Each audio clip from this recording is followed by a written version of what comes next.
Ian, you're working as a ticket seller for London Underground at the moment. You're also a writer. I believe you're working on a project at the moment. Could you explain a little bit about it? Yeah, it's a project based on mistaken identity.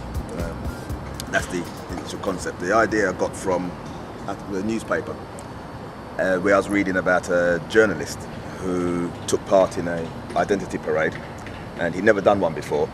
And while he was in the identity parade, he was looking at the others around him, and then realised, well, apart from the fact that he did look a lot like the others, he thought, well, what if the person did pick me? You know? And he wrote a very funny article about it, and it was quite witty and stuff.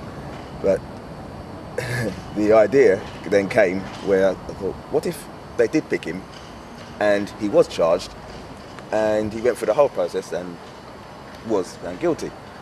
And I wanted to make it obvious to the audience that there's no complex issue here. He's blatantly been framed, set up to meet their goals of clearing up half a dozen cases or whatever. This central character, is it autobiographical, or have you been influenced by the customers that you deal with? Because you deal with a lot of people. There's a lot of eccentric people. There's a lot of diverse culturally people. How did you focus on this one person? Well, with any story that I've been writing, there's always you have to put a little bit of yourself or a little bit of your own personality into either the main character or one of the characters, or into the theme or the plot itself. So yes, there is that's never happened to me, but there is an element of my views or my own personality in that way, or how I see the judicial system. There is that element in there, and working with for the underground stuff, obviously yes, meeting a lot of people and stuff, and I noticed in the time I've been working there, your memory for faces actually becomes slightly shortened, because the person can come to be served at my ticket office, and they can go away, come back 5 minutes later with another query, and I won't recognise who that person is, because there's so many others in between, and you forget, and it's so easy to just become invisible.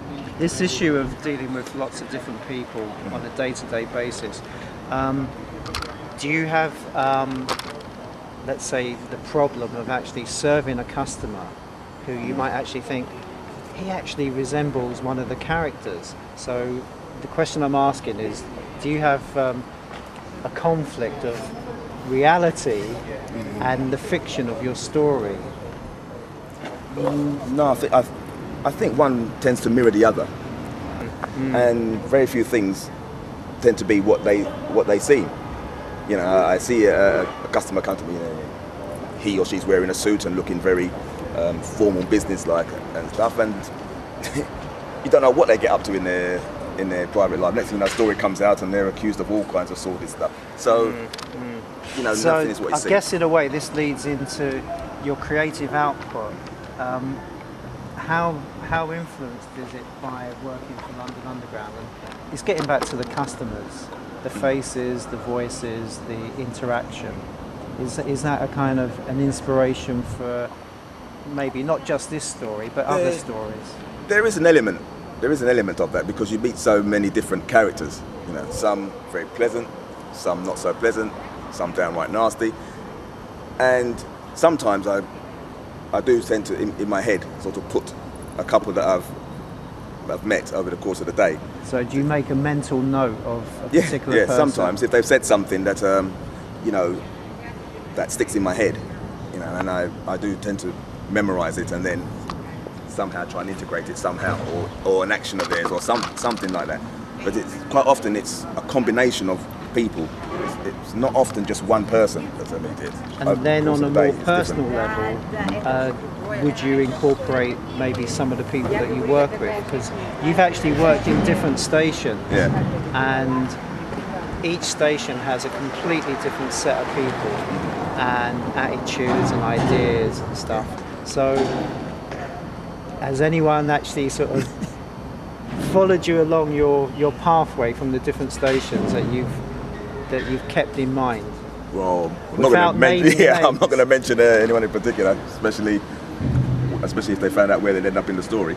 But yeah, there has been, because the different stations, different attitudes to the same subject matter. It doesn't necessarily have to be from work related. Quite often when you're working, you're talking about stuff that's going on the outside, current affairs and all that. And it's a different group of people in one station have a totally different point of view to a group of people in another station. But it's the same subject, and it affects the same way. There's the same social class and stuff like that. But the points of view can be so extreme. So Would that shape perhaps the way the story would develop?